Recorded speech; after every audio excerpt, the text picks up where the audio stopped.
You learn something about yourself bouncing back from an injury. You learn something about your pain tolerance. You learn something about your resilience. You learn something about your buoyancy and your determination. And I feel good about that. And now I'm going to work myself back. Welcome back, where ancient wisdom meets modern life. Today, we're exploring how to cultivate resilience through practical Stoic exercises.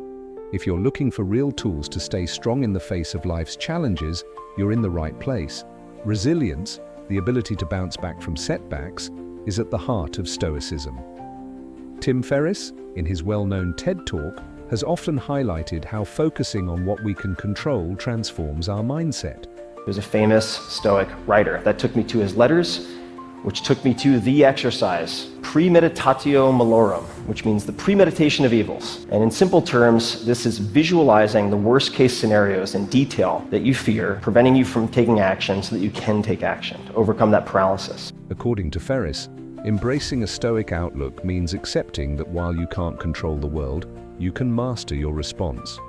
Let me ask you, when life throws unexpected challenges your way, how do you usually respond? Share your thoughts in the comments. Your answer might help someone else find a better way forward. One powerful Stoic exercise is negative visualization. This isn't about pessimism, it's about preparing your mind for adversity.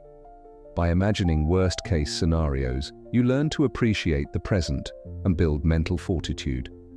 In interviews, Ryan Holiday has described this practice as a way to train your mind to accept loss and uncertainty.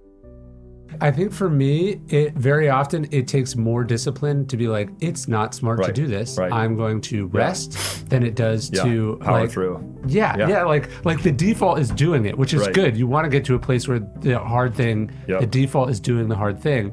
But then the problem is that can become its own bad habit. Think about it.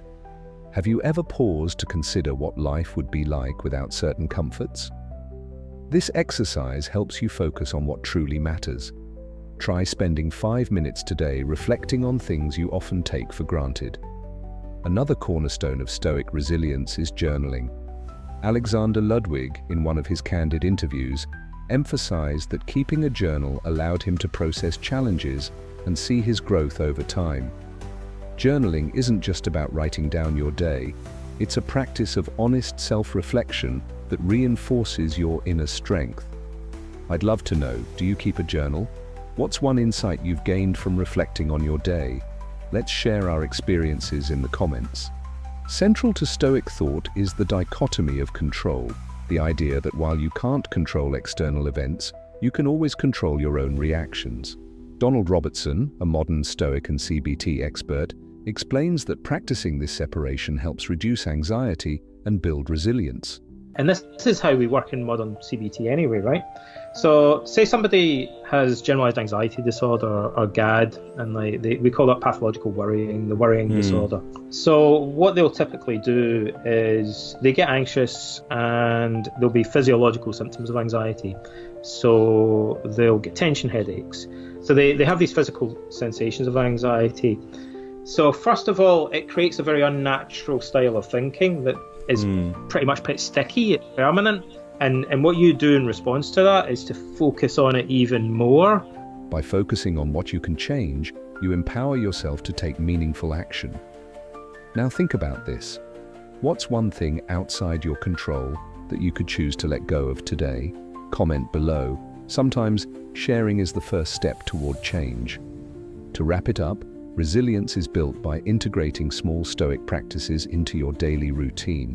Whether it's a morning meditation, a mindful walk, or even setting aside time to evaluate your actions each evening, as recommended by Marcus Aurelius in his Meditations, these exercises can collectively transform your mindset. Here's a final question for you. Which Stoic exercise do you think would make the biggest difference in your life?